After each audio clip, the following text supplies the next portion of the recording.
Salut les amis, j'espère que vous allez bien. C'est le week-end de Thanksgiving ici au Canada. L'Action de grâce en bon français.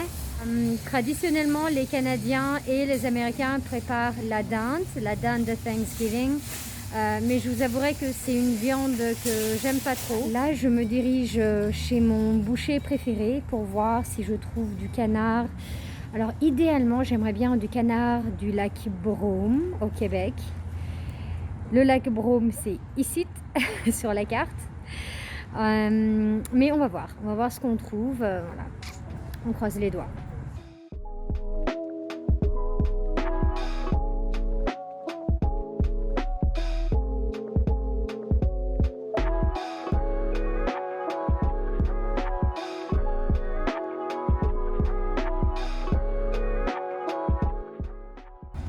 Bon, bah, je sors de chez le boucher. J'ai pas pu trouver du canard que je voulais, le canard québécois du lac Brome. Mais en fait, c'est pas trop grave parce que j'en ai trouvé un qui est plus local. Et je me souviens, il y a quelques années, j'avais été directement dans leur petite boutique tout au nord de Toronto, à côté de Newmarket, pour aller acheter là-bas directement du producteur. On est un peu lazy, on fait ça à la dernière minute, donc mieux vaut venir chez le boucher, hein, c'est plus facile. De toute façon, ils s'approvisionnent au même endroit, donc, et le prix, il n'y a pas une grosse différence de toute façon.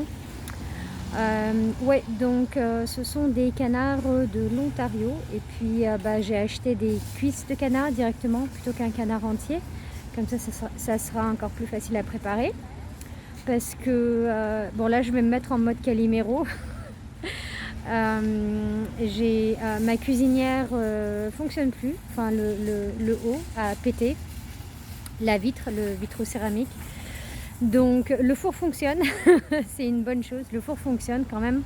À 2 jours de Thanksgiving, ça serait pas mal. Voilà.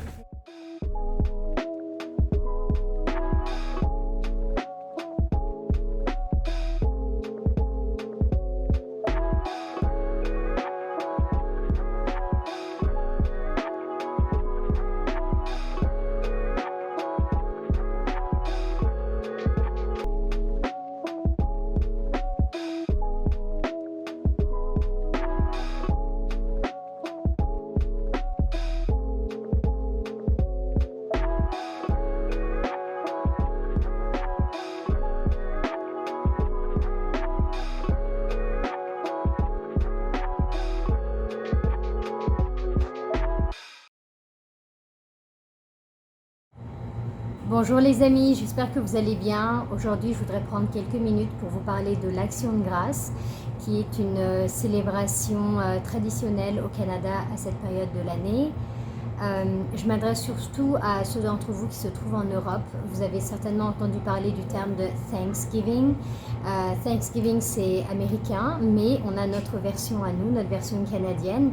Et pour les francophones qui vivent au Canada, on appelle ça l'Action de grâce. C'est tout simplement le fait de rendre grâce des bontés, des bonnes choses reçues pendant l'année, célébrer les récoltes, etc.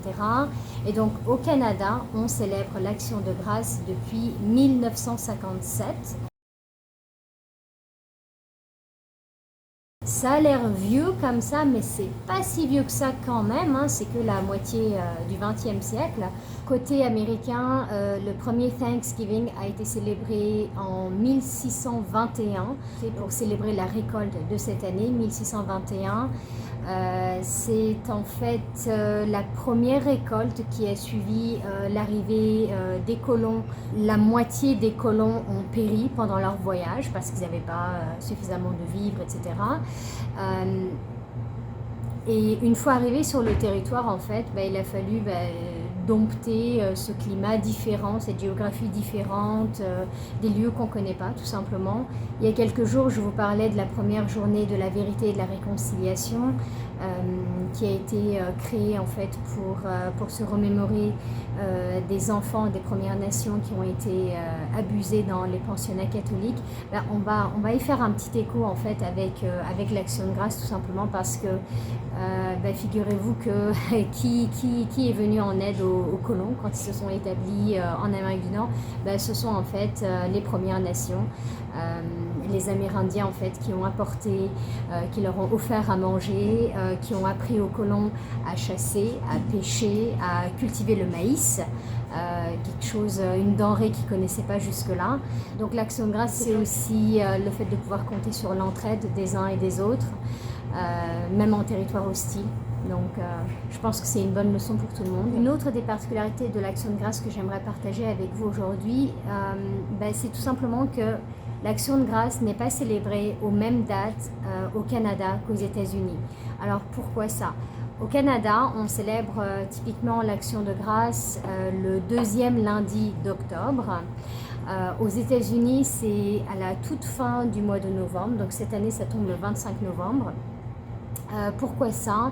Il y a deux raisons particulières. La première, c'est qu'aux États-Unis, le deuxième lundi d'octobre coïncide avec une autre célébration qu'ils appellent là-bas le Columbus Day.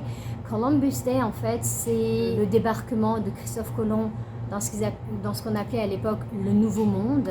La deuxième raison, c'est dû au climat et à la géographie, parce que les États-Unis sont situés au sud du Canada, donc ils ont un climat un peu plus doux que par chez nous, et ils peuvent bénéficier de récoltes beaucoup plus tardives dans l'année. Alors, côté menu, qu'est-ce que les Canadiens mangent traditionnellement à l'Action de grâce?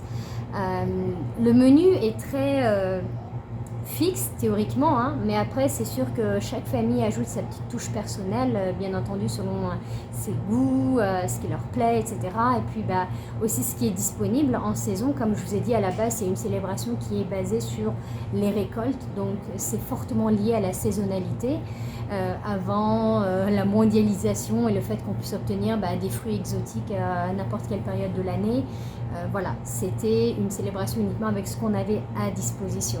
Donc du coup, il y a quelques éléments très typiques, ancrés dans la culture et qui sont un peu inamovibles de ces recettes-là de l'Action de grâce. Alors côté viande, typiquement, c'est la recette de la dinde farcie à la mie de pain, bouillon de poule et tout un tas d'autres ingrédients. On prépare aussi ce qu'on appelle une sauce brune et une gelée de canneberge. La purée de pommes de terre qui est typique avec tout ça. Côté dessert, la fameuse tarte à la citrouille, tarte aux pommes, gâteau aux carottes, carrot cake. Moi, ce que j'aime dans l'Action de grâce, c'est que cette célébration des récoltes, de la moisson, de la fertilité, etc. C'est une notion qui se retrouve dans plusieurs religions, plusieurs philosophies partout dans le monde. Tout le monde célèbre l'Action de grâce, c'est devenu une célébration laïque et c'est ça la beauté de la chose, parce que du coup on ne se cantonne pas à une religion précise. Et ce qui est encore plus beau, c'est que avec la diversité qu'on a au Canada, tout le monde ajoute son petit grain de sel, son petit ingrédient fétiche, son petit truc. Moi de mon côté aussi, j'adore mêler toujours tradition aux modernité. J'aime pas suivre des recettes à la lettre, parce que tout simplement la plupart du temps j'ai pas tous les ingrédients, donc il faut bien que j'improvise. Et puis je vais vous décevoir un petit peu, parce que moi je prépare pas de dinde. Je l'ai fait une fois il y a plusieurs années pour essayer, mais je le fais plus, tout simplement parce que je trouve que c'est trop fastidieux, ça prend trop de temps, trop d'énergie, à tous les sens du terme, pas que de l'énergie humaine. Ça consomme beaucoup d'électricité, beaucoup d'eau. Pour vous donner une idée, un jeune dindon, ça pèse entre 5 et 7 kilos. C'est fastidieux, il y a vraiment toute une préparation qui va avec, il y a un timing à respecter, donc c'est pas pour moi. J'aime quand même marquer le coup à cette période de l'année en achetant une viande, une volaille qu'on n'achèterait pas régulièrement. Ça varie selon ce que je trouve, ce que j'ai envie d'essayer. Donc voilà. Cette année, ça sera du canard. Mes enfants aiment beaucoup les patates douces. Donc au lieu de préparer une purée de pommes de terre traditionnelle, je préfère préparer une purée de patates douces à la crème. Dans ma salade, en général, j'ajoute des fruits secs, comme des abricots secs, des noix, des graines de citrouille. Donc voilà, ça peut varier selon aussi ce que j'ai dans mes placards. Il peut m'arriver d'acheter des ingrédients spécialement pour ça, ou bien j'improvise aussi avec ce que j'ai déjà.